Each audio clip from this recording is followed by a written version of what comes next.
Hi, and welcome to Learning ESL with Libby. I'm Libby, your teacher, and today we are talking about everyday conversations. These are very important because the more comfortable you are talking to people that you may or may not know, the better your English and listening skills and speaking skills are going to be. So let's get started. By the end of this lesson, you will be able to have conversations using appropriate language and cues, identify different conversation scenarios and their contexts, demonstrate social cues in various conversation situations. Here are some important vocabulary words to know. Greetings, which are words or phrases used to acknowledge someone when meeting them. A common greeting in English is hi, hello. Requests, asking someone for something in a polite way. For example, can you please say that one more time? Polite language, words and phrases that show respect and consideration for others. Thank you, you're welcome. Those are all polite language words. Social cues, these are nonverbal signals, words that we don't hear, like body language and tone that help convey meaning. For example, if somebody says something in an angry way, that's a nonverbal signal or social cue. If somebody is standing in a way that makes them look angry, that is another social cue. It helps us to be able to communicate even though we're not saying any words. So let's think. What situations require different conversation styles? Think about times you've talked to friends, teachers, or family. For example, with friends, it's going to be informal or comfortable. Probably the same with family as well, right? With teachers, it's going to be formal or professional is another way to think about.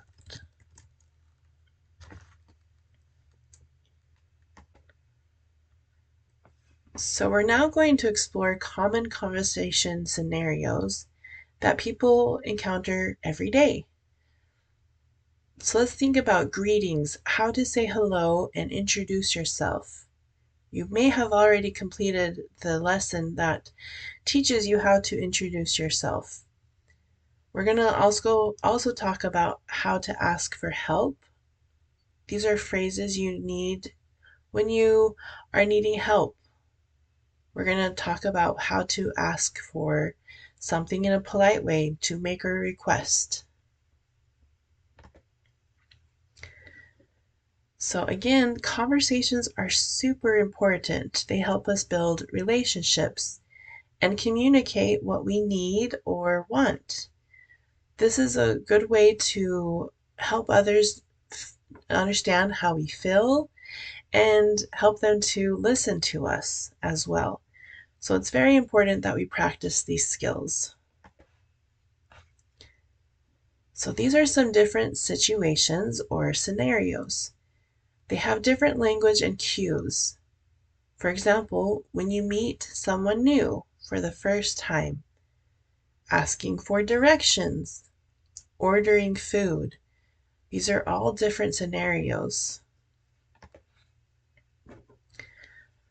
So remember these key phrases. These are expressions that we use in specific situations to help us to improve our communication.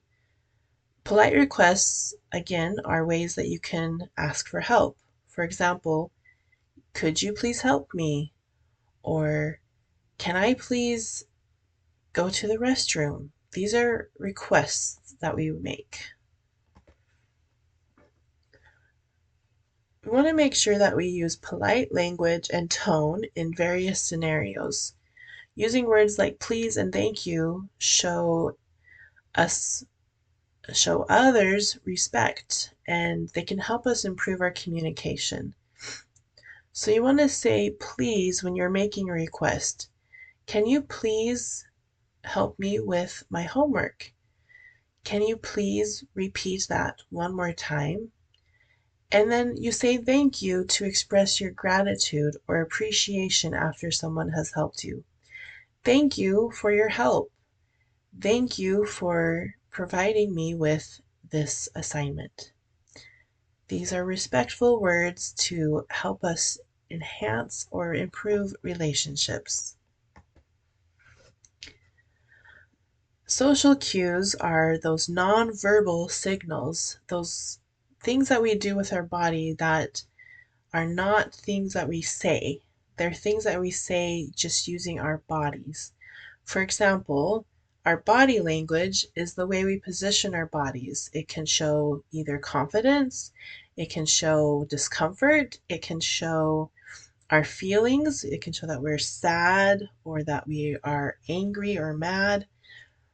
Eye contact is very important. If you are maintaining eye contact, you're looking in somebody's eyes while you are talking with them. This shows that you are listening carefully to them and you're showing interest in what they are saying. Listening, if you are actively listening, you are maintaining eye contact and you're hearing every word that the person you're speaking with is saying. This shows respect and helps us to understand others better.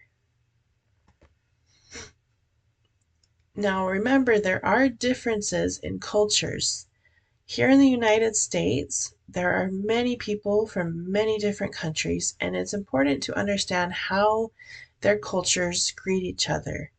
For example, if you come from a Spanish-speaking country, it is very common to kiss each other on the cheek.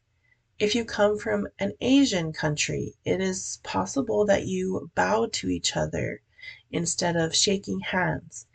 Shaking hands is very common here in the United States. That's how we greet people we meet for the first time.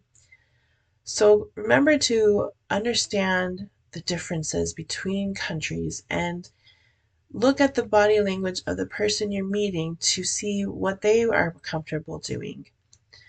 So different ways that you can show respect is by bowing, a handshake, or if you're meeting somebody and you know that they come from the same culture as you, go ahead and greet them the way you would in your own country. So now it is time for you to practice. You want to practice these conversations, practice these scenarios. So think about a couple of scenarios that we've discussed. Let's pretend that we are ordering food at a restaurant. You can say, "Can I please have the hamburger?"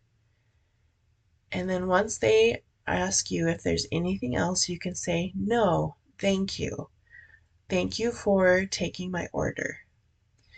Let's think about a time where you are visiting with friends. Maybe you're meeting somebody for the first time at a party.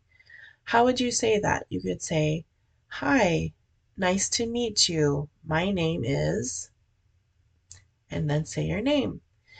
You can always say, "Thank you for talking with me. It has been nice to get to know you."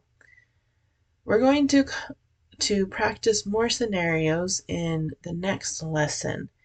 So go ahead and complete the next lesson in this course and don't forget to subscribe.